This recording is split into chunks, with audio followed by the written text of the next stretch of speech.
Some noted historians believe that there were not one, but two American revolutions. One began when the first shots of the American Revolution were fired on April 19, 1775, on that Lexington Green outside Boston, and ended in 1783 when Great Britain recognized the United States of America as a free and independent nation. However, there was a second American Revolution, one that started when enslaved Africans were brought to America against their will. Between 1500 and 1866, it is estimated that of the 12.5 million enslaved who came to the Americas, about 1.8 million perished. The enslaved here locally and throughout the United States were treated simply as property. The enslaved were sold for cash.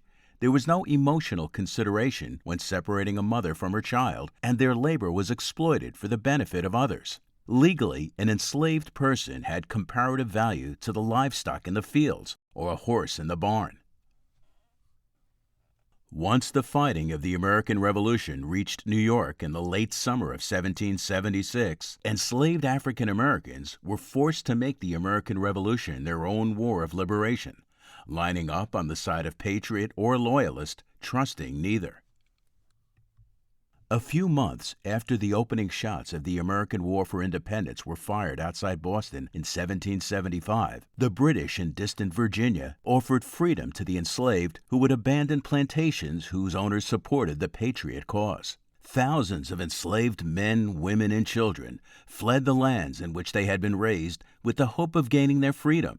Estimates of 25,000 to 55,000 fugitives added up to the largest escape of the enslaved as they crossed over to British lines.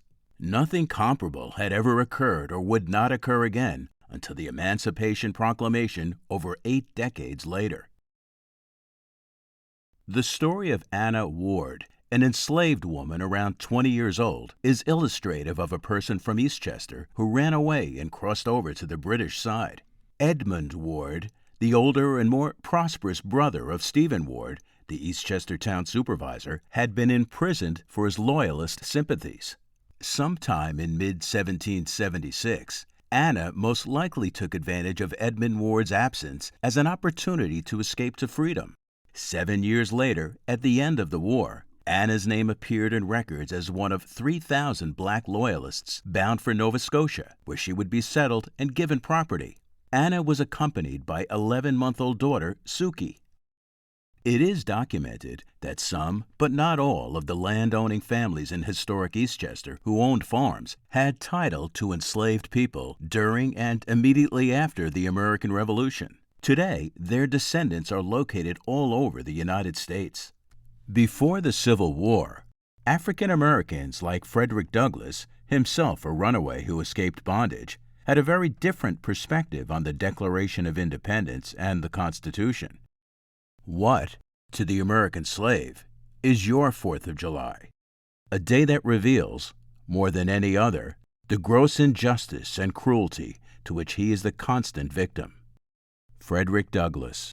A speech delivered at Rochester's New York's Corinthian Hall, July 5, 1852.